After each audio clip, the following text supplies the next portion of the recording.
Hey, what's up, guys? Welcome into the Big Friday Kickoff podcast. I'm your sports director, Emily Cochran. Joining me is my right-hand man, Robert Ristani. There we go. We're back to right-hand man. I can't tell if he hates when I call him that or he likes it. I don't know yet. No, it's good. It's accurate. I'm not wrong. Yes. It's not a lie. Yes. So, anyways, welcome to episode 3. We've made it through 2 weeks of the high school football season, 1 week of the college football season. We haven't hit NFL yet, but man, the first 2 weeks for high school have been so much fun. Our BFK location last week, we went all the way to Clark County. Yeah. And had a lot of fun up there in Grove Hill. That's the farthest we've ever traveled for Big Friday Kickoff, right? Yeah, I think so. I'm trying to remember last season. Did we ever go to like a T.R. Miller or a Jackson? No. We always wanted to, but we never really could, just because we had to get back here and get ready for the 10 o'clock. But now, because of college football on Fox, we're not going on at 10 o'clock, so we have more time. It gives us more flexibility to go farther. And so, we were like, we're going to Clark County. Yeah. I mean, it was a great choice for us to go up there for that. Just a great storyline between the two head coaches, Chandlo and Jason Massey. Just two best friends, used to coach on the same team. Now they're on rival teams. And I think we were, the interview itself was probably my favorite thing we've done on Big Friday Kickoff to date. Yeah, I think so too. It was the first time I think we've had two coaches during the same interview. From different schools. Yeah.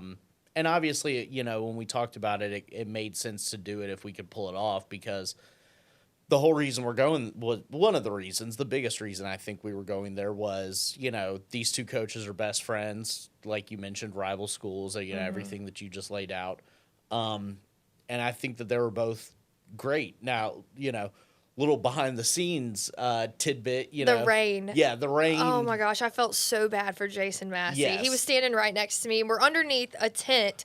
But the rain really started coming down during the interview. Right. And I don't know if you could notice this from the inside Not the booth. Not really, no. But, he's standing next to me, and as he's answering questions and whatnot, when I tell you he's standing, right underneath the flap of the tent, and the rain is just pouring down his back, and I felt so bad. But he didn't flinch. No. And I think that probably comes from, he does have a military background. Sure. He's in the National Guard. He's not going to crack under pressure. You're a high school head coach. He's been in stressful situations. I think a little rain isn't going to bother him. That's right, yeah. But, man, I felt so bad. Well, we appreciate him being a trooper for us, and still hanging in there.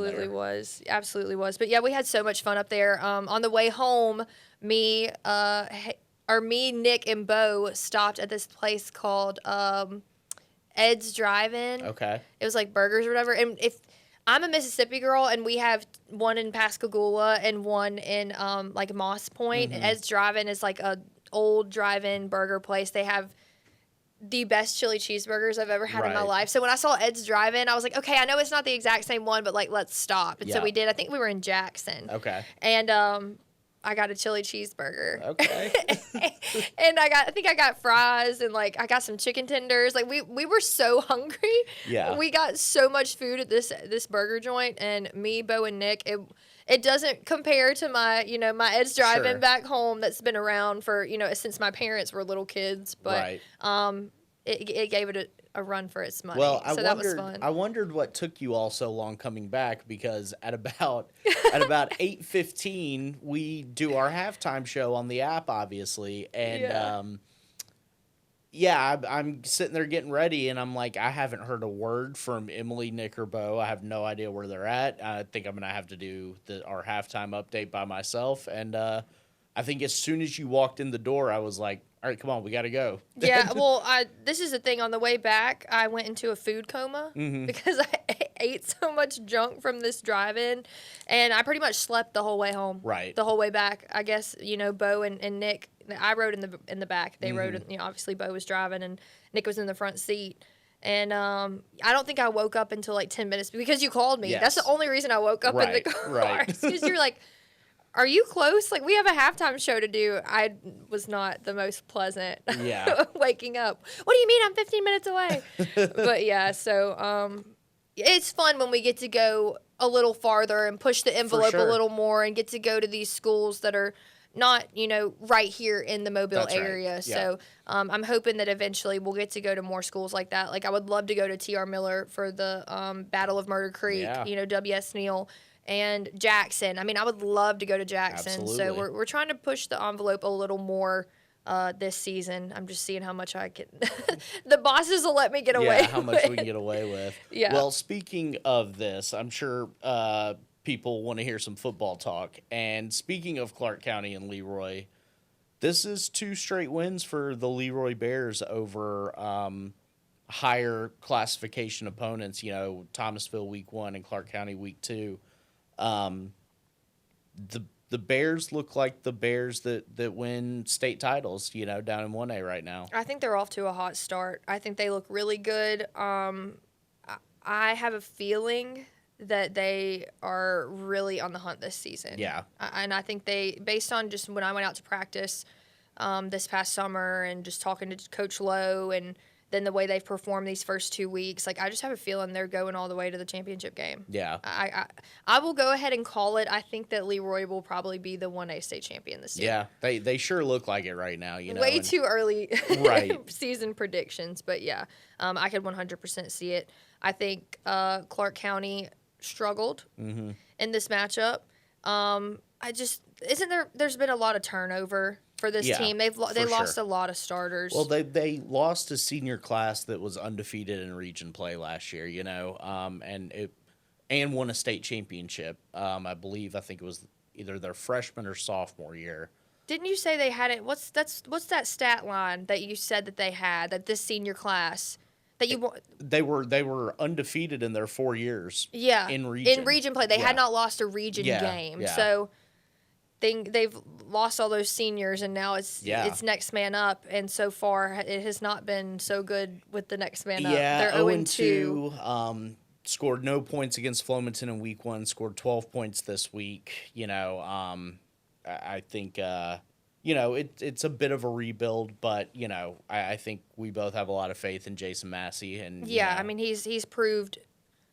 I mean, he made Leroy what it is, right. a winning program in 1A. I mean, he was there for 12 seasons, 2 state titles in that time. I think that just give him some time, it will be all right. They will be okay. Yeah, just got to get some experience, get comfortable. It's early in the season.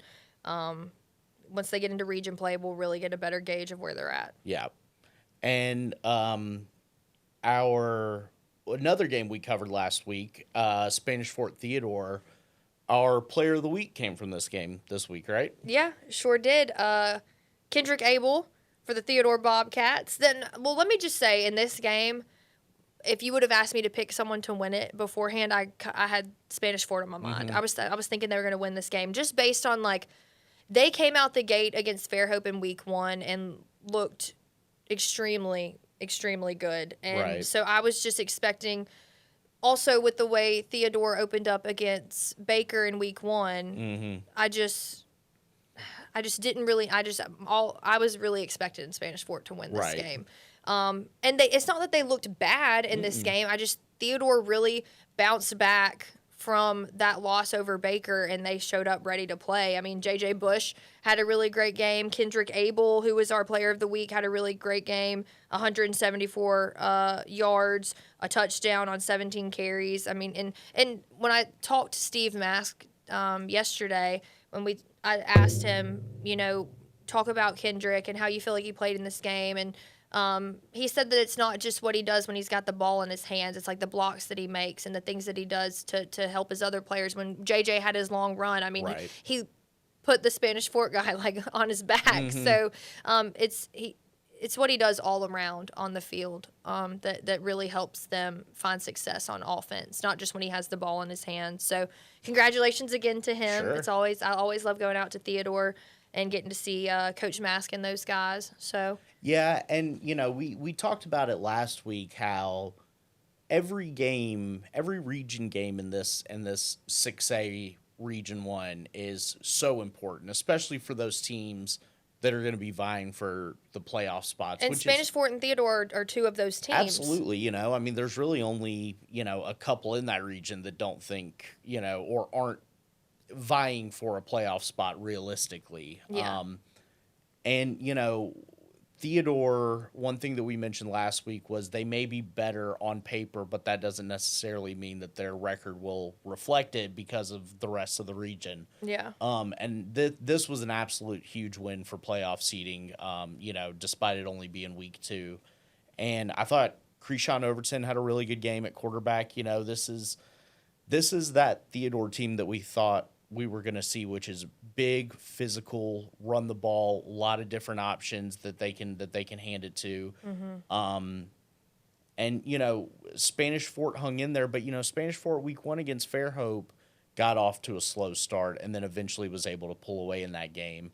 I think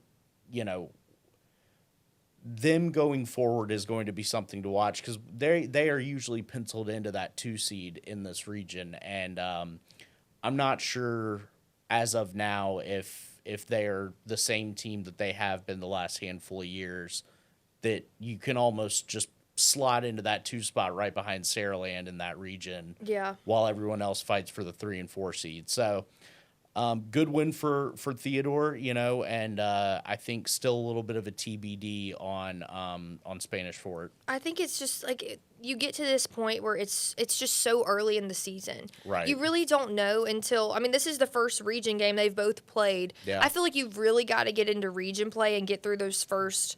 In 2 weeks, I think we'll have a much better idea of kind of where everybody sits. Theodore's going to be hosting McGill-Tulane this week. McGill-Tulane in week 1, they were holding their own against Daphne. It was 14-0, Yep. And Daphne came back and got that win. I think the final score in that one was 29-28. Yep. So it was extremely close. And Daphne is a good team in 7A. Daphne may win 7A down here. Exactly. If not, I'm definitely a playoff contender.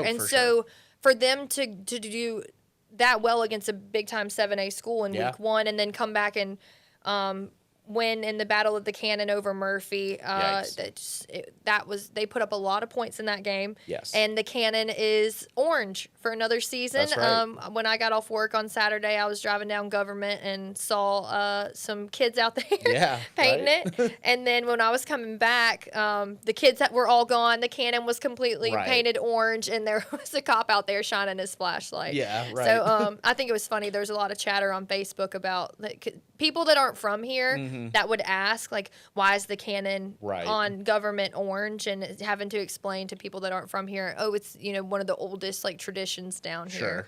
I think they were doing that back when my grandparents were. It's been a while, yeah. Yeah, it's been a long time. So McGill, not looking bad, looking pretty good. They're another one of those teams that, like we were talking about in 6A, you just don't know. Yes. And I hate to just go ahead and say that Saraland's going to be number 1. We don't know. Absolutely. Especially with KJ Lacey not being at quarterback anymore. That's right. And it's a lot of turnover for them as well. Yep. So 6A is just kind of wide open. We need to get through a couple more weeks just to kind of see what they're going to look like. And that's what makes every game so important. And really every game is, we pick a game of the week every week that our Dacian Smith goes and covers.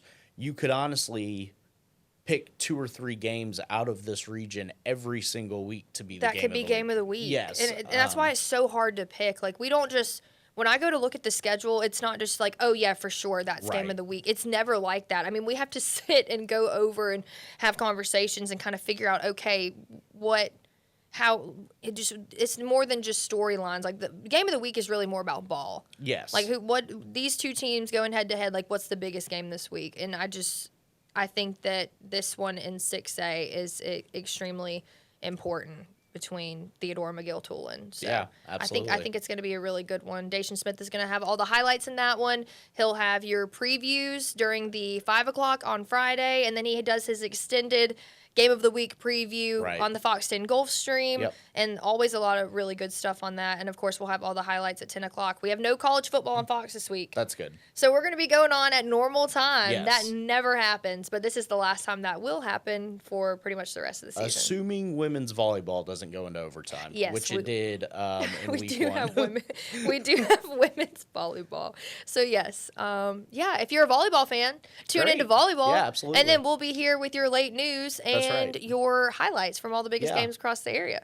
So, speaking of, we need to talk about this game from this past week too. MGM Gulf Shores. Yep. I think the final in this one was like 22-19. MGM won this one. Yep.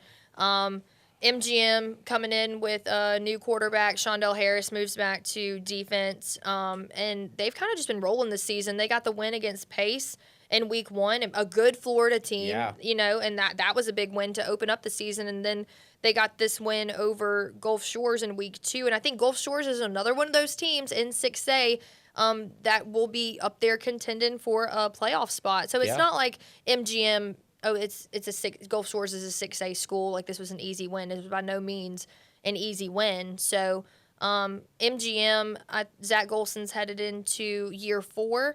And I've said this before, and I'll say it again, what he's done with this program in the last, 3 years is nothing short of remarkable, amazing. I don't know how many different words, how many synonyms for amazing, remarkable, wonderful. What he's been able to do in that time is just, it's insane. It really, I haven't seen anything else like it. I mean, you have a pretty good nugget for us. Sure, we talked about earlier. This isn't a dino nugget. This isn't a frozen, dino nugget. This is like a Chick-fil-A chicken nugget. Fried, crispy 12 That's count. right. Okay. Yeah, no, MGM all 3 years under Zach Golson made it to the playoffs. That streak is the longest in their school's history since 1985. Mm-hmm. And I think right now, obviously they're looking like the favorite right there with Baker and Daphne to a lesser extent to win 7A Region 1 at this early point in the season. I think, Gulf Shores, this is the second straight year they've started 0-2, lost the exact same 2 teams last year. Yep. Lost to Saraland last year in week 3, which they play this week. They've had a hard time since they've moved up to 6A. They have, and they finished the year 4-6 last year. I still think they were a little bit better than their record show, but I think one of the biggest things coming out of this game, last year this game was close too, and it was ugly in the rain, weather, but they had Colin Wilson, who was kind of the guy that he was their Swiss Army knife. I mean, he did it all. He was their jack of all trades. Right. Like, they had to go because Judd Harris was injured for a little bit, so Colin kind of had to step up and took on that role of quarterback, running back, doing all these, having to help the team in any way that he could, and they don't have him anymore. No, and it showed this week. I mean, the Mary G. Montgomery defense is one of the best in 7A, no doubt, but, Gulf Shores, 103 rushing yards on 29 carries, just over 3.5 yards a clip. That is not what Gulf Shores has been in the past. No. And, Judd Harris had a pretty good game passing, 168 yards and a touchdown, but when you're used to running for 250 yards a game, at 5 yards a carry, the way Gulf Shores has been in the past, their offense is still trying to find a little bit of an identity after losing someone like a Colin Wilson. And then on the flip side, you look at MGM, Shondell Harris moves back to defense, with the addition of Jeremy Menhinnet. I can say his last name. You can, I can't. From St. Luke's, he's fit in pretty well. They're not asking him to do a ton. I think he threw the ball maybe 20 times this game. Mm-hmm. But Cameron Smith in this one, 22 carries, 112 yards and touchdown. He's at almost 250 yards through the first 2 weeks of the season on the ground.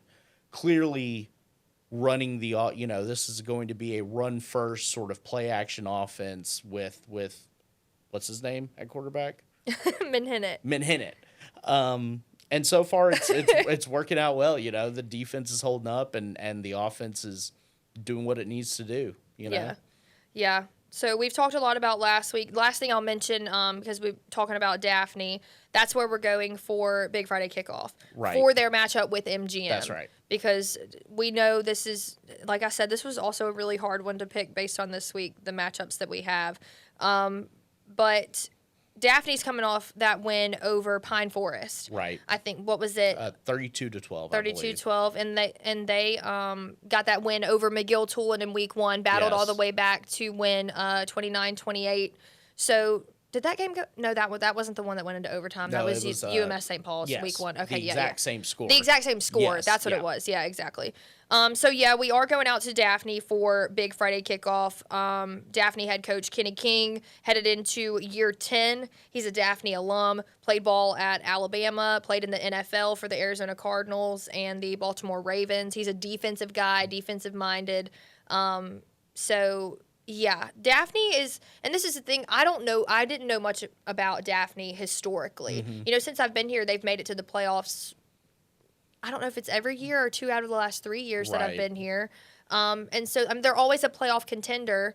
MGM has, we talked about this, has had historic playoff runs for them, historic for their program, basically as of late.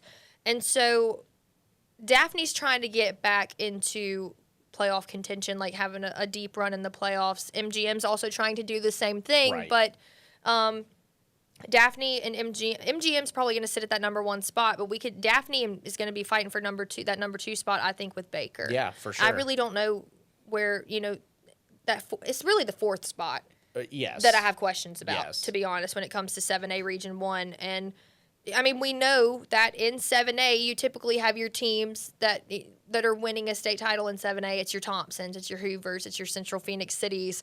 It's just them. It really is. Like, what year did McGill win? It was 15 or 6.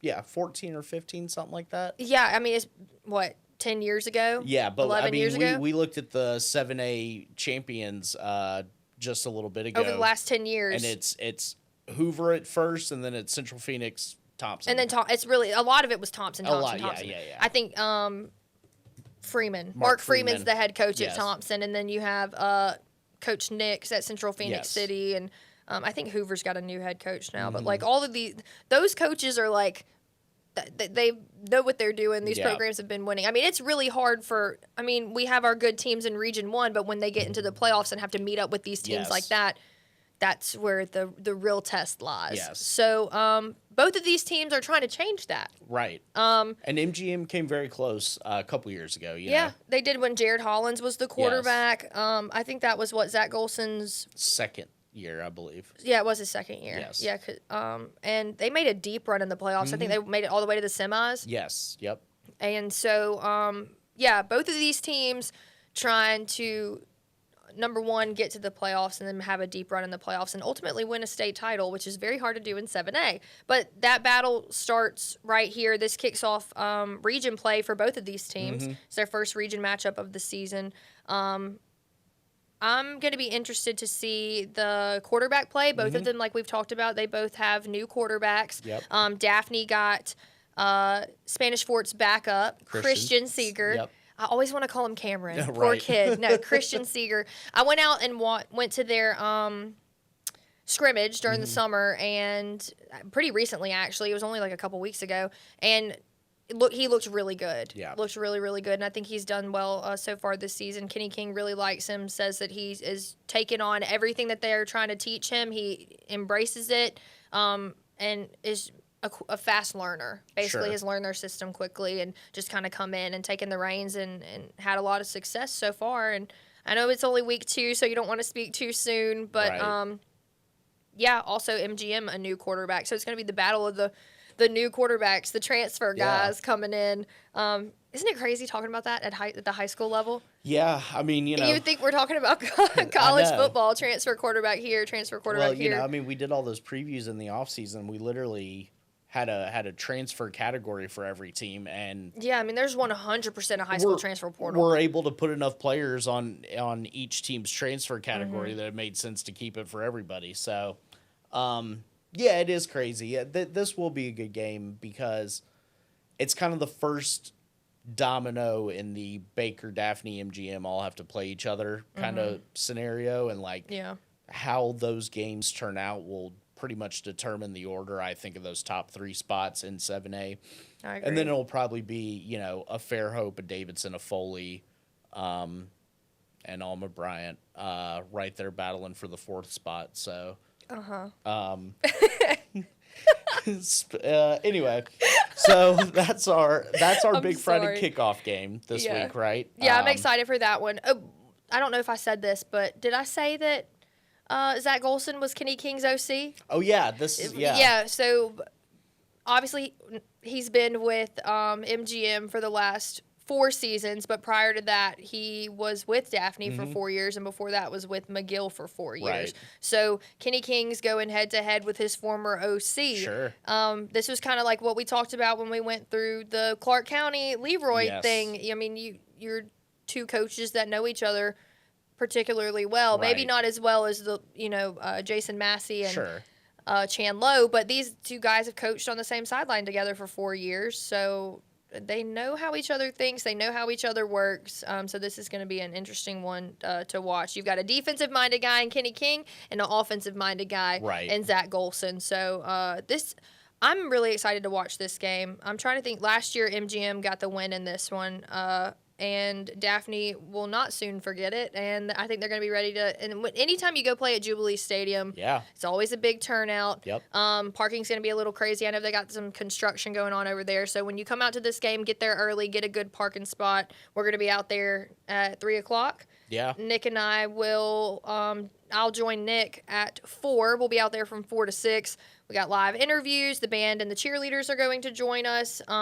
We got 4 players joining the set. Kenny King's going to join us at 5:00, but we've also got 4 players that are going to join us at 4:30. I think that'll be a record as far as players actually speaking, because we've had more players join the set, but Mobile not Christian, but we not, had all the seniors, but I only got to speak to one or two of them. You only talked to a couple of them, I'm excited. We got 2 defensive guys and 2 offensive guys. Nick's going to help me with this interview just so that, because I need somebody to, I can't hold the mic for all 4 of them. Right. So, I'm excited I really am excited to talk to Dominic Pham. At Media Days, Kenny King talked about the type of player that he is and that how much he sees himself in him. So I'm excited to talk to him on the defensive line. I'm excited for that one. And the other guys too, of course. But it's going to be a long segment, big interview, 4 players. Yeah, we haven't had anything like that before. And then, of course, I'm going to get to talk to Kenny King at 5, get to hear from him. I mean, headed into year 10. It's funny at Media Days, he's like, yeah, every year I'm on the chopping block, but here, year 10, I'm still here. Right, yeah. So, I'm going to be excited for this matchup in 7A. But we got another big one going on in 6A. We've talked a little bit about both of these teams. Gulf Shores at Saraland, where Hustlin' Hal's going to be. Sure. Yeah, and this is Gulf Shores' first region game, right? Saraland last week kind of took care of Blunt pretty handily, so that they're 1-0 in the region. This was a game Gulf Shores lost last year to put them at 0-3. A muddy one. Yes, a very muddy. They're one. looking to avoid that this year. I don't really know what to make of Saraland yet. Obviously, that Jackson game in week 1, the weather wasn't great. Yeah, and Jackson didn't have EJ Crowell. Right. So how can you really? And it was 17-6? Yes, and as good as the Jackson defense is, 17 points in a game is not very Saraland. No, that's not Saraland's identity. That's not like them, no.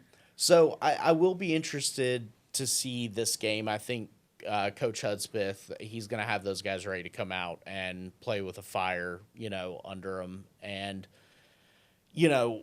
TBD on what this Saraland offense is going to be, for the rest of the year. This is a gauntlet that they're about to go through in 6A, like we mentioned, and Gulf Shores would really like to get a region win under their belt, get their first win of the season, and Saraland would like to kind of keep the top dog spot in that region as long as they can, and losing this game would be a little bit of a hit for that as early as it is in the year. Yeah, this really is a matchup that I'm going to be interested to see, just because, yes, Gulf Shores is 0-2, but they've played 2 really good teams to open up their season. Playing Choctawhatchee in week 1, I think that was pretty close, and then playing MGM last week, a really good MGM team in 7A. And you held them, 22-19. Yeah. I mean, I'm going to give Gulf Shores the benefit of the doubt here. Yes, they've lost 2 games, but you've got to walk away from both of those losses feeling like you have something to build on. Right. as for Saraland, I mean, to me, it's a little different because watching them play Jackson in week 1 and the score only be 17-6 going up against the Aggies team, a 4A team that, yes, they were a state title winner a year before, but you're not playing against their top guy in EJ Crowell. Yeah. And then going up against Blunt last week, it's just a different level. You're going up against a different level. Yeah, this will be their biggest test so far. In region play for sure. Yes. And this will help paint a little bit of the picture of how this regional play out. Same with the other game we're featuring this week. I think we talked a little bit about it earlier, so we don't have to go too deep into it. But McGill Theodore is our other game. Yeah. Theodore, if they could start out 2-0 in region play, that would be something. And McGill, one of those teams trying to fight for one of those playoff spots. So this is going to be a big matchup for both of these teams. Yeah, I mean, McGill, like I said, we talked a little bit about it earlier. They're coming off, they lost to Daphne, a really good Daphne team, but it was only 29-28, and then they get that, put up a lot of points on Murphy last week, yeah. a big rivalry win. But this is going to be their biggest test also in region play.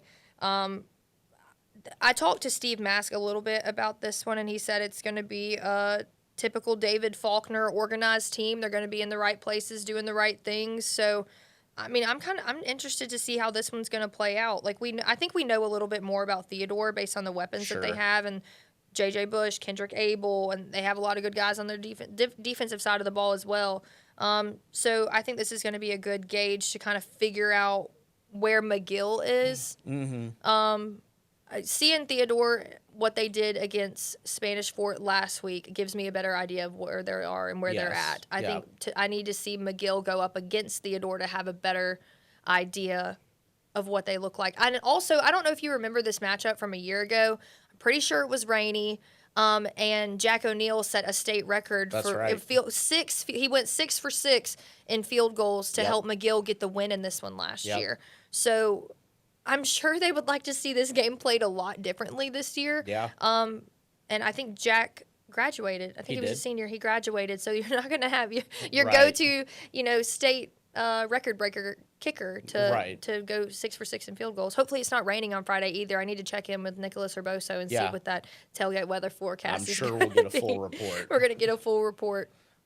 It's also different because Theodore's hosting. Mm-hmm. And I feel like home field advantage kind of tips the scales in your favor. So yeah, absolutely. If I had to pick right now who I think is going to win this one, I think it will be Theodore, but I don't know. I haven't really gotten a good gauge on McGill yet. Yeah. So got to see this week. Got to see how it goes. Both of these head coaches are going to have their guys ready to go. No doubt. Yeah. So looking forward to that one. We also have another one you wanted to talk about, W.S. Neal at St. Michael. I've been really high on St. Michael from the jump, but you're really high on W.S. Neal. I just think that they're going to run into St. Michael's offense is going to be extremely hard to contain. Gunnar Rivers is playing lights out. You've got Brody Jones, Noah Moss at running back. I mean, they just all over the place on offense. They have got weapons, and how are you gonna, what are you gonna do to quiet those weapons? I guess. Yeah, I'm really. This is the game I'm most curious about this week. W.S. Neal, big win last week, 51-0 on Excel, to kick their season off. They had a jamboree game the week before, but St. Michael through 2 weeks, 41-10 over Bayside. I think 48-29 over John Carroll. We know what that offense is. We know what it's going to be week to week. And I think this W.S. Neal team knows what that offense is as well. As a team that played them last year, they bring a handful of all state? All region players back that play both sides of the ball. They got one of the best running backs in the state, Samorian Clark. A big offensive line. It's kind of anchored by Memphis commit Michael Bowens, I'm sorry. Oh yeah, I was about to say I can't think of his name right now. But I think this team's got a lot to play for. I think they're experienced. I think their defense is fast and athletic, and can really give this St. Michael team problems. And if they're able to run the ball, control the game, and mess with St. Michael a little bit on the defensive side, I don't know. I think WS Neal can win this game, and I would not be surprised if they do. And, I think they're one of the dark horses in 4A right now. I think they have a lot to play for under their new head coach.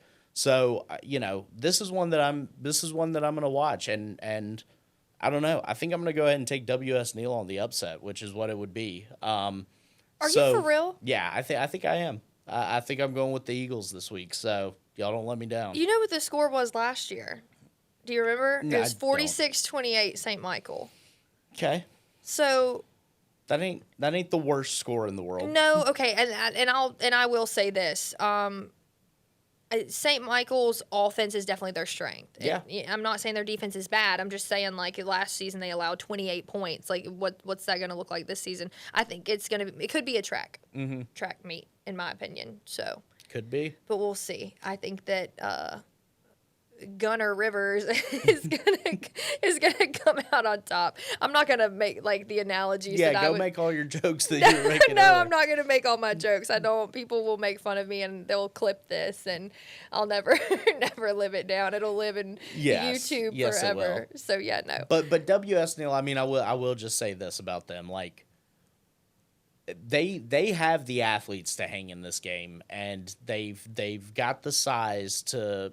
Which is something that's always kind of messed with St. Michael a little bit. I think one of the biggest sort of differences between them and Jackson and their past matchups has been the physicality and the size of Jackson. And WS Neal is a team that can absolutely give them a hard time in the trenches and on defense. So, if they get Clark going and they're able to run the ball and control clock and keep St. Michael's offense off the field, I think this is a game St. Michael, they obviously, I'm sure, know this, but this is a game that they cannot take lightly. I think that I agree with the fact that they cannot take it lightly, yes. But I think that Phillip Rivers knows that, and he's going to be... Well, he's my all-time favorite NFL player. So the fact that you're pulling against him, I'm really surprised. I know. Well, I've been on these Eagles all off-season, so I'm going to kind of... I will give credit where credit is due. You've been high on them from the beginning. I'm not saying that they're not a playoff contender. I 100% think that they're a good team,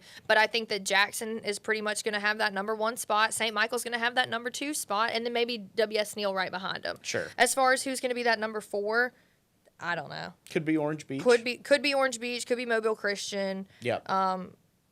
Yeah. We'll leave it there. Way too early season prediction. Yes, absolutely. So we also have some. We have some Thursday games. The one that I'm going to be out at, Alberta at Williamson. And this is the first time I get to see Williamson's brand new stadium. It's the second game in their new stadium. I get to go out and shoot a game on a Thursday. That'll be fun. Turn up. Yeah. I've not done it since last season. The only thing I've been able to go out and shoot right now is practices and scrimmages and things like that. I haven't really been able to go out and shoot a game on Thursdays because, number one, they're either too far, or if it's just one game, typically Dacian goes out and shoots it. Dacian's going to be shooting a Pensacola game this week on Thursday, and I'm going to get to cover this one right here at home. I'm really interested to see this matchup just because, like, in 5A, we know how good Williamson is. And then I'm interested to see Alberta just because I love Joel Williams, their first-year head coach. I think that the things he does with his offense are – at least in his words, he said that it's interesting. You're never going to know what's coming. Sure. He said his team is a mix between Mike Leach and the circuses in town. Okay. And if you know me, you know I love Mike Leach. Even though he was a Mississippi State head coach and I'm an Ole Miss girl, I love Mike Leach. He is the only person in my life that I didn't know that I cried over when he died. Yeah. So, I love Mike Leach. And when you hear Joel Williams talk and you see them, I told you I went out there to their like during the summer, their preseason little thing they did, like with the water guns and the water slides and the balloons and water balloons and whatnot. And it very much was a mix between Mike Leach and the circuses in town. That's definitely the vibe I got. So I'm just interested to go see Joel Williams coach a game in person and get to see how he does. Now, I'm pretty sure that Williamson's going to get the win in this one. I mean, they're a very, very good team in 5A, but I still think it's going to be fun to watch. Yeah, I mean, I think Alberta's been competitive in their first 2 games, but which they haven't been in years past. Yeah, but this is a just I hope nobody gets hurt in this game kind of game because this is going to be over quick. For do you really? Yeah, no, this isn't even. Well, if you think about it, Williamson, like how many guys are they return? Like I don't know what their return. We haven't really talked about Williamson a lot. Yeah, they've returned a lot. I think we should talk about them and Viger next week because I think we're going to be doing a Williamson game. Williamson's a team that last year put up a lot of points. Yeah. Like I mean, and didn't allow a lot of points on defense either. And that they're one of the most talented teams in the state. It's not even especially close. in 5A down here between them and Viger. I mean, yeah. They're something. They're going to be a force to be reckoned with this season. So I'm excited to go out there, and it's going to be the first time that I get to go to their brand new stadium. I know this is something they're really excited for. They've been playing at Ladd forever, and so to have that, I mean, you have to know what that means to the Williamson community. For sure. I mean, and we had a lot of schools 2 years ago that got brand new stadiums. I mean, LaFleur, Davidson, Viger, and BC Rain all got brand new stadiums, and now Williamson's finally getting their brand new stadium. So, yeah, I'm excited to go out there. I'm excited to go shoot football. I mean, I could sit here and harp on that forever, but I'm fired up. Yeah. I can't wait for Thursday because I don't get to go shoot games on Friday. No, so, like, Thursdays are, like, my favorite day of the week because I actually get to be out there and see the action for myself. So real quick before we get out of here, do we want to talk about our college football game this weekend? Yes, of course we do. We trying to rush out of here? I got college ball to talk about. I was about to say we're going to talk about Kentucky Ole Miss because you and I play each other this week. That's right. And you know last year what this game did to me. Almost spontaneously combusted because I was just my head could have popped off my body. But yes, we play your Kentucky Wildcats this week at Kroger Field. Coming to Kroger Field. You get your groceries and you get your loss and you go home. Excuse me? You get your loss? I'm sorry. What was the final score? I'm sorry. What was the final score against your Toledo last week? Yeah, we were a little rusty. A little. Tell me that final score, Robert. What was y'all's final score against? 24-16. That's embarrassing. That's embarrassing. Do you want me to tell you what my final score was last week? I guess. Which I can't look. I can't say much because they played Georgia State, the worst FBS team that we will play all season. But I'll tell you our final score, 63-7. It was great. Okay. I loved it. I mean, our O-line looks like I shouldn't say what I'm going to say, but our O-line looked really bad. That's the nicest way I can say it. So, if you put some pressure on our O-line, we might struggle. So don't tell Coach. Well, that's good because I think we rated as like the 4th best pass rush last week in week 1. So, yep. I don't know. We'll have to find out. Should we make a bet on it? Yeah, we can. Are you really gonna bet for your team to win? Yeah. You're a true fan. If I knew my team was going to lose, I'd be like, straight up, yeah, my team's going to lose. But you know what? This is the thing, and this is just the joy that comes with being an Ole Miss fan. And I know this because I've been one since I was 6 years old. Our competition is not our biggest rival. We are our own biggest rival. We are our own biggest competition. Just the stuff that we do and the mistakes that we make, and it's little things that we cannot, mess up on. And I could sit here on the soapbox all day because if you kind of understand because you're a Kentucky fan, but like being an Ole Miss fan, they get your hopes up and then they just squash them. Yeah. So I think we walk away with this one just fine though, unscathed. I guess we'll have to find out. I'm definitely gonna let you hear about it all week before. You should. We have a run game this season, Robert. Whoa. A run game. Whoa. Yeah, but what do you mean, whoa? Like, we do. We have a run game. Do you have a passing game? Yes. Yes. Look, I will. I know he threw 2 interceptions last week, but one of them was not his fault. One was, one wasn't. It was like I said, the O-line bad.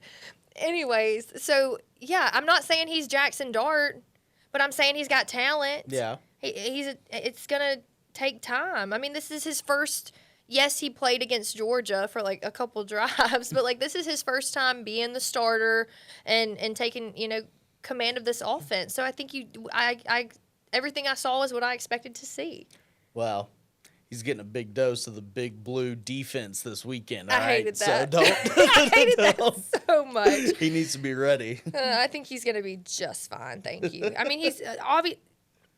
The talent is there. Yes. The talent is there. So y'all are going to be a test because you're an SEC team. But other than that, y'all ain't got nothing. Y'all don't want this smoke.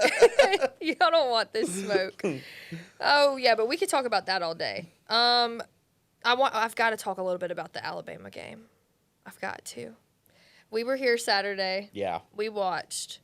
31-17, Alabama drops their season opener on the road to Florida State. This was just ugly. Yes, it was. It was just I think that they did not walk into Tallahassee prepared. They looked at Florida State as who was a 2-10 team last season and expected that to be the best, the exact same team that they were going to go up against here in week 1.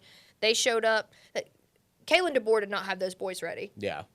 It was sloppy. It was lazy. I know you've been hearing all the rumors about just the way that in the hotel room the night before, door dashing, hanging out with their girl. I don't know how much of that is true. Sure. Yeah. Those are all rumors. But these are also rumors that come out when your team's doing bad. Yep. When your team's doing good, you don't hear about things like that. Yep. So this is when the people start coming out of the woodworks with all the opinions and talking about all the things. And I think fans are already calling for Kalen DeBoer's job. And I listened to Cam Newton look, I love Cam Newton. I just think he's funny. Right. Some of his takes are just hilarious. Some are way out in left field.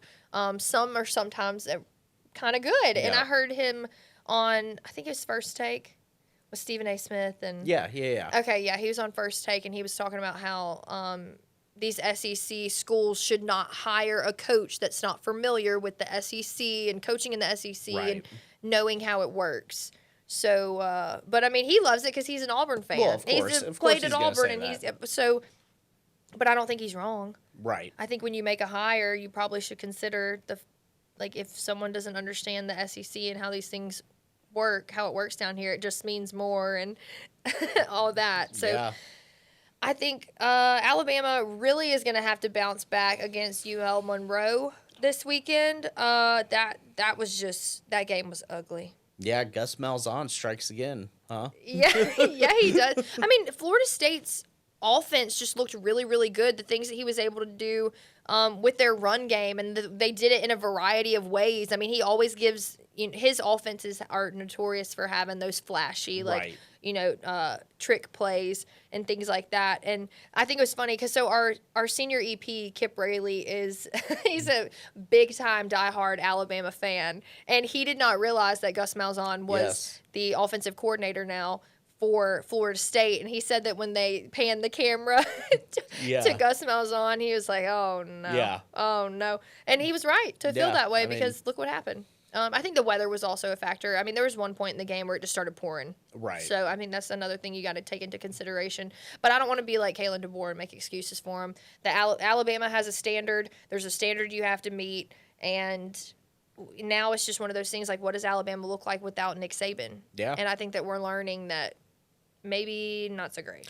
Well, it was going to be an impossible job to follow anyway. You don't want to be the guy after Nick Saban. Yeah, so I mean, I would be pretty surprised if he makes it past this season. He may not make it through the entire season, but that was just a tough loss. I think Bama fans are just so unhappy right now that regardless of what he does the rest of the way, I don't know. I mean, I guess he could win every game from here on out, but I don't think either of us really see that happening. No. So Don't. I really don't. Yeah, no. Also, Ryan Williams getting a concussion is going to be out for a little bit. I mean, you hate to see that local guy that we love so much. So wishing him a fast and speedy recovery so he can get back on the field and do his thing. I feel bad on Twitter this week. I saw somebody say something about the fact that he paints his nails, and I immediately was tweeting back, and I was like, he does that for his little sister. He's got a little sister that's 13, and she likes to paint nails, and so she paints his nails. And that's what she's passionate about, and that's his way of supporting her passion. So that was just said something to a Twitter follower this week defending our boy. Yeah. So definitely praying for a fast and speedy recovery for him so he can get back to doing his thing. Back to doing his thing. Auburn plays Ball State this weekend. They beat Baylor 38-24. If you would have told me before the season started that the prediction for week 1 was Auburn's going to walk away with a win in week 1 and Alabama's going to walk away with a loss, I would have been like, what? You're not going to make any money on that bet. Yeah. But so that was just a big takeaway from week 1. You see, you got to keep in mind that it was Baylor, but still. Right.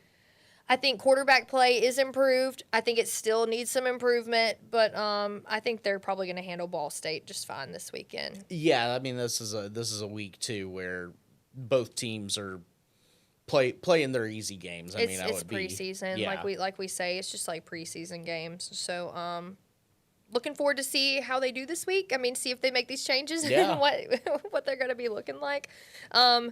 We also, I feel bad, we did not talk about South Alabama last week. South Alabama played Morgan State. They got the win in that one, 38-21. Our Jag of the week, Anthony Eager, the McGill-Tulane graduate, got a touchdown in that game. Bishop Davenport at quarterback looked really good in this one.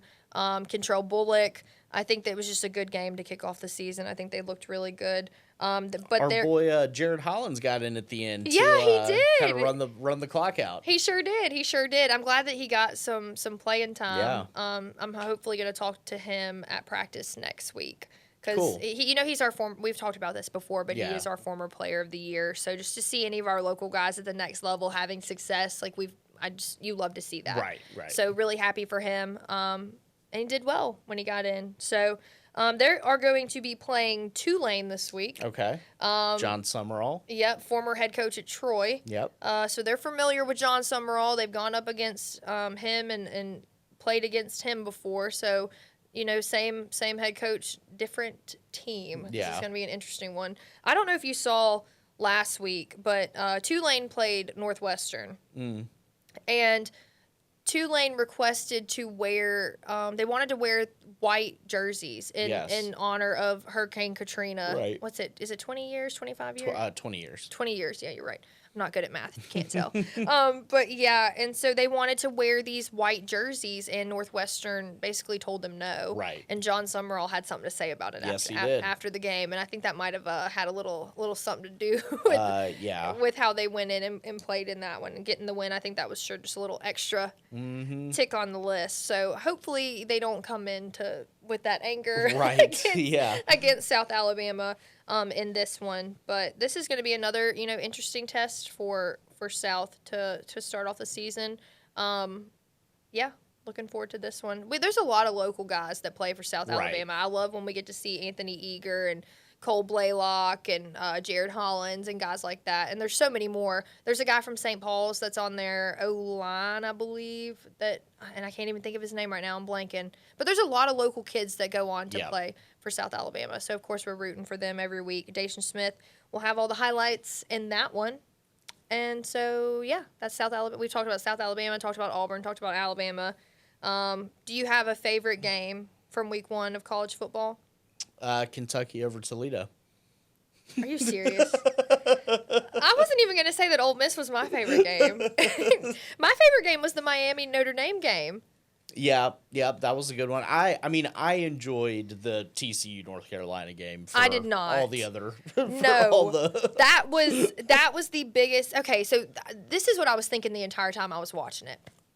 you know how there was like so much when Deion Sanders was named head coach at Colorado and how much hype there was surrounding him and the Colorado football program. And I think they got a win over TCU early in the season when he first got there. And everybody was like, oh my God, Colorado. And because of Deion Sanders being the head coach, and there's all that hype. And I think that sometimes players fall into that. Yeah. Players on the opposing team and then players on that team. You know, the Colorado players' heads can get too big. And then on the opposing team, they get psyched out because, oh my God, we're going against Deion Sanders and his team. And you would have thought that would be the same case with North Carolina under Bill Belichick. It's his, season debut as head coach at North Carolina, going up against a TCU team. And they looked really good in that first drive.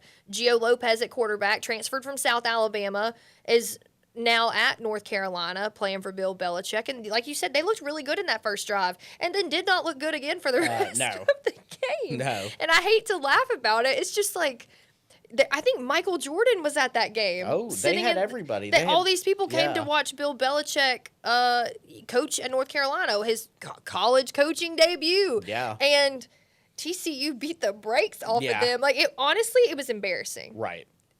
That was not good football to watch. There's a guy for Daphne, or graduated from Daphne, that played in that game. Trent Battle? Yes. Yeah, played in that game. I think he got a touchdown. He did. Yep. So... shout out to Trent Battle, former Daphne Trojan. That was a good thing for TCU. But I was just, my expectations, I was sadly very disappointed. Sure. I just expected more. Well, But what does Bill Belichick look without Tom Brady? Well, and what is, how motivated is he to really be doing any of this as far as let's be honest. He's what, 73? Yeah. Nothing against him. But also, if you compare him to coaches like, look at Pete Carroll. Right. Pete Carroll's got, what, is he? I think he's older than him. Pete Carroll's like 75. I think he is, yeah. And got way more energy. Completely different personality types, obviously. But I can see both on the tail end of their careers. But I don't know. I just had higher expectations for this game. I know I think both of Bill's kids, Steve and Brian, are both on his coaching staff at North Carolina. The little man bun, shaved sides man bun. It was, I don't know what it was giving, but. Well, that one needs to go back to the drawing board because. That defense was terrible. That defense was bad. Is bad even the word? Yeah.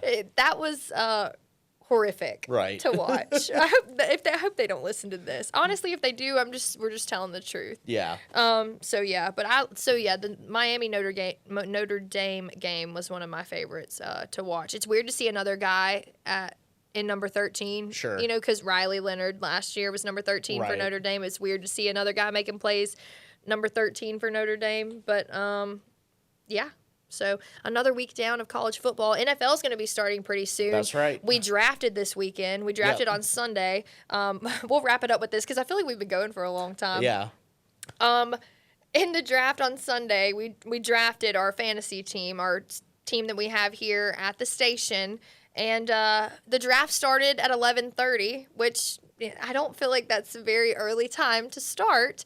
And so I was pick number 9. Robert's pick number 8. So he's picking right before me. And I guess you got up and then you went back to sleep because you were on auto draft. And so every player that I wanted was on the board ready to pick him. And he's auto draft. So every time I wanted somebody, it was like, oh, yep, Robert got him because he's on auto draft. So I called him and I'm like, you better wake up. I left him a voicemail. It was not very nice. But yeah. And then the thing is, with you being on auto pick, you look at the preseason standings, and you're picked to finish number 1 overall. That's right. On auto draft. Did you even get to make a single pick? Because you finally, I called you and you finally woke up. I joined with the last 3 picks, picked my last bench player, my kicker, and my defense. Okay. Who'd you pick? What defense? I don't know. I tried to drop him this week. I need to go check and see if that went through. You need to go check the waivers. Yeah. But, yeah, as far as I'm concerned, look, I drafted the best team according to the statistics. You know what? You know what the statistics also say? What do you want from me? I want you to wake up at a normal time and draft with the rest of us. I tried. I really tried. Yeah, you woke up and then you fell back asleep. How does that... Whatever. All I know is the statistics also say that whoever's picked to, finish first in the preseason polls also typically finishes last. So it's really not about how you're projected. It's not even about how you start. It's about how you finish. And because of you messing up my draft, I hope you finish last. I'm so competitive, and I was so mad. Well, at least I got A-Chain. Is that who you wanted? Yes, that is who I wanted. Miami running back puts up a lot of points. But you know what? I got Lamar Jackson. Yeah. And last season, he finished with the most points out of any fantasy player, any NFL player. Last year. So hopefully he'll do that again this season. I need him to go off. I really wanted Josh Allen. He's like my favorite. Right. He's probably one of my favorite players in the NFL in general, just because I think he has a super cool story. Mm-hmm. And so, yeah. But anyway, so I have Lamar Jackson, and so my team is Sorry, Miss Jackson. That's pretty good. Sorry, like Miss Jackson.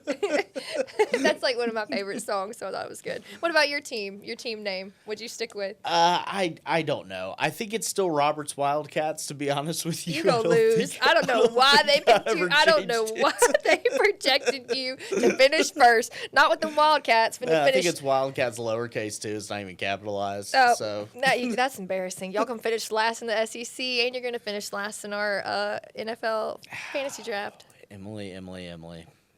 You know, I'm like a psychic. I can read the future. Right. And I can see where you're going to finish this season. Well, we'll see. You just need to worry about your Rebs this weekend against. They're going to be just fine. And I think in fantasy I'm fine. My team's good. I appreciate the computer throwing me a bone there. I'm mad.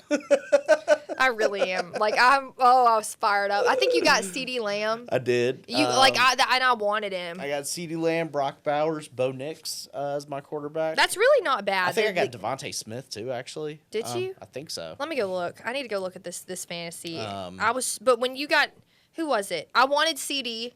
Did I just say CD? CD Lamb? Yeah, CeeDee Lamb. You know who he just made me think of? C.D. Gill from Saraland. Yeah. I don't know why it made me think of that, but I was so mad Sunday. It's gonna be payback whenever we play against each other this season. I want to know when we play each other.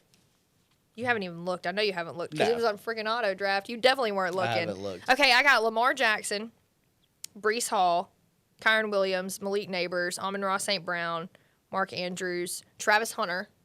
I'm excited. I'm excited to see what he does. DK Metcalf, hottie toddy, former Reb.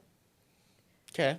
Go ahead. Roll your eyes. That's cool. You're just mad. I got the Texans defense and then Harrison Butker as my kicker. And then on my bench, I've got Travis Etienne, Jake Ferguson, Justin Herbert. This is Ricky Pearsall. Did some research. I think he'll clearly. I did.